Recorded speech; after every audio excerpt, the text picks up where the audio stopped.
మా అమ్మ చెప్పేదంతా తప్పని నాకు బాగా తెలుసు. నేను మనస్ఫూర్తిగా మిమ్మల్ని నమ్ముతున్నాను.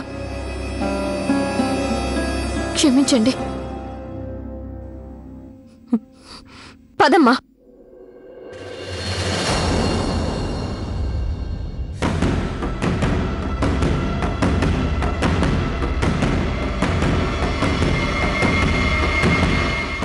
జమీందార్ గారు, మా అమ్మాయి మీ ప్రేమలో పడి పూర్తిగా గుడ్డిదైపోయింది.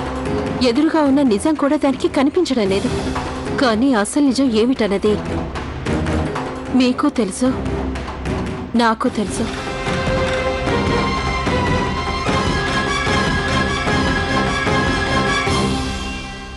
ప్రస్తుతానికి నిజం ఏంటంటే నేను సుగుణం నా ప్రాణం కంటే ఎక్కువగా ప్రేమిస్తున్నా. అలాగే మా ప్రేమకు ఎవరట్టొచ్చినా నేను ఒప్పుకునే ప్రసక్తే లేదు. ఆఖరికి సుగుణ వాళ్ళ అమ్మైనా సరే.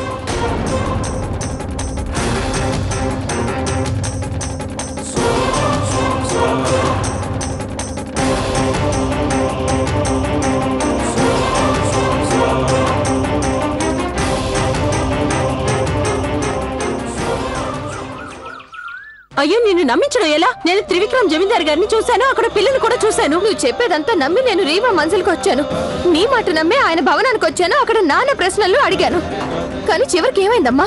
కనీసం ఆయన మోహన్ చూసే అర్హత కూడా లేకుండా చేశా. నన్నేమనుకుంటారు? నేను కూడా అపనమ్మకంతో రీవాకి వచ్చినందుకు ఆయన ఏమనుకుంటారు? అమ్మ, నువ్వు చేయకూడదంతా చేసేసావు. నీ వల్లే నేను ఆయన ప్రేమను అనుమానించే పరిస్థితి వచ్చింది. నిజంగా తప్పే చెల్లమ్మా. అర్ధరాత్రి వేళ అక్కడికి వెళ్ళి అంత గొడవ చేయటం ఏం బాగాలేదు. పిల్ల భవిష్యత్తునే చెడగొట్టేసావు కదా నువ్వు. ఎంత కష్టం మీద ఈ సంబంధం కుదిరింది చెల్లమ్మా. ఇప్పుడంతా చక్కగా జరుగుతుండగా నీకేం దయ్యం పట్టిందో ఏమో అంతా చెడగొట్టేశావు. నేను చేసేదంతా నా కూతురి భవిష్యత్తు కోసమే చేస్తున్నాను. ఇక కుటుంబం సంగతి అంటావా? ఇప్పుడు ఇక్కడ ఉందే అదే దాని కుటుంబం.